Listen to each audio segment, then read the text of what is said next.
সাতক্ষীরায় পয়লা বৈশাখে জেলা প্রশাসক আফরোজা আক্তারের আমন্ত্রণে জেলা প্রশাসকের বাংলোয় বাঙালির ঐতিহ্যবাহী খাবারে আপ্যায়িত হলেন সিনিয়র জেলা ও দায়রা জজ Mohammad Nazrul Islam, police super Mohammad Arfin Jewel, chief judicial magistrate Mohammad Saidur Rahman, জেলা বিএনপির আহ্বায়ক রহমতুল্লাহ পলাশ, সদস্য সচিব আবু জাহিদ ডব্লু, সিনিয়র যুগ্ম আহ্বায়ক আবুল হাসান হাদি, জেলা জামাতের আমির উপাধ্যক্ষ শহীদুল ইসলাম মুকুল,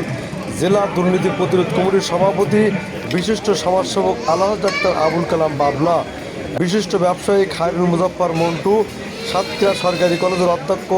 প্রফেসর আবুল হাশেম, মহিলা কলেজের অধ্যক্ষ প্রফেসর বাসুদেব বসু, বৈষম্য বিরোধী ছাত্র আন্দোলনের আহ্বায়ক আরাফাত হোসেন, জেলা পরিষদের আহ্বায়ক অধ্যাপক নূর মোহাম্মদ পাল, জেলা জামাতের নায়েবে আমির নুরুল হুদা সহ জেলা প্রশাসনের কর্মকর্তা ও বিভিন্ন